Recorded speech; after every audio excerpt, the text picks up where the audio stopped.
اس famous YouTuber کے بارے میں کچھ ایسے فیکٹ جو شاید آپ نہیں جانتے ہوں گے، اور آخر آئی فون کے ہر ایڈ میں 9:41 ہی کیوں دکھائے جاتے ہیں، اور آخر کیوں چائنا میں 50 کلو سے کم وزن والے لوگوں کا گھروں سے باہر نکلنا ایک جرم مانا جاتا تھا۔ تو دوستو، ایسے ہی دھماکےدار اور انٹرسٹنگ فیکٹ جاننے کے لیے ویڈیو کو اینڈ تک ضرور دیکھیے گا۔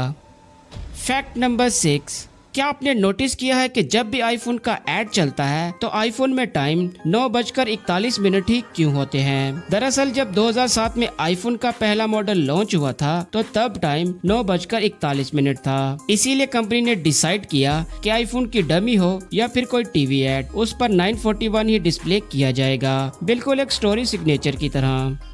فیکٹ نمبر 5، ایک آدمی تھا جس کا نام گلبرٹو گراہم تھا، جو ایک فوٹوگرافر تھا، اور اسے ایک دفعہ جنگل میں ایک کروکوڈائل نظر آتا ہے جس کی حالت کافی خراب تھی، تو ایسے میں یہ اسے اپنے گھر لے جاتا ہے اور اس کا اچھے سے ٹریٹمنٹ کرتا ہے، اور کروکوڈائل کے ٹھیک ہونے پر یہ اتنے اچھے دوست بن جاتے ہیں کہ اب یہ ایک ساتھ کھیلتے اور سوئمنگ کرتے ہوئے نظر آتے ہیں۔ فیکٹ نمبر 4،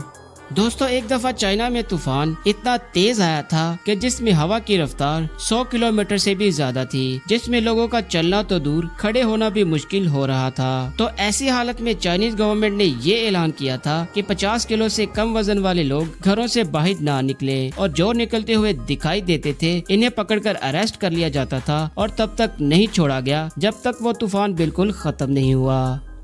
فیکٹ نمبر 3، آپ نے اکثر فروگ کو غبارے کی طرح پھولا ہوا دیکھا ہوگا۔ دراصل ان غباروں کو فروگ کا ووکل ہیک کہا جاتا ہے، اور جب انہیں کسی دوسرے مینڈک سے بات کرنی ہو تو یہ اسے پھلاتے ہیں اور چھوڑ دیتے ہیں، جس سے ان کی آواز کافی دور تک جاتی ہے، اور ان میں کچھ ایسی سپیشیز بھی ہوتی ہیں جن کے اس طرح 2 ووکل ہیک ہوتے ہیں۔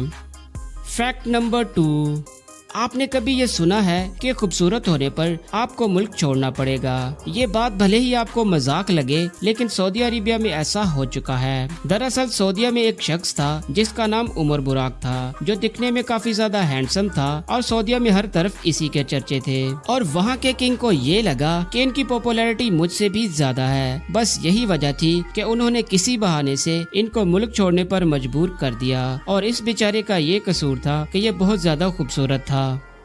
فیکٹ نمبر 1، دوستو، یوٹیوب پر لوگ فیمس ہونے کے لیے بہت کچھ کرتے ہیں، جن میں کچھ باتیں سچی ہوتی ہیں اور کچھ جھوٹی ہوتی ہیں۔ ایسے ہی ایک پاکستانی یوٹیوبر ہے جس کا نام ڈکی بھائی ہے، جس نے اپنے ولاگ میں دکھایا تھا کہ انہوں نے 10 کروڑ کا گھر خریدا ہے، جبکہ ایک پراپرٹی ڈیلر کا کہنا ہے بیسیکلی یہ گھر رینٹڈ ہے اور انہوں نے یہ گھر رینٹ پہ ہم سے لیا، اور اس ڈیلر کا کہنا ہے کہ ڈکی بھائی نے یہ گھر مجھ سے 4.5 لاکھ روپے میں رینٹ پر لیا تھا، لیکن ابھی تک ڈکی بھائی کا اس کے بارے میں کوئی بیان نہیں آیا۔ لیکن ایک دفعہ ڈکی بھائی نے اپنی آڈینس کو انٹرٹین کرنے کے لیے 5 ملین فالوور ہونے پر اپنے بال اور مجھے تک اتروا دی تھی، جس سے یہی پتا چلتا ہے کہ یہ اپنی آڈینس کو انٹرٹین کرنے کے لیے کسی بھی حد تک جا سکتے ہیں۔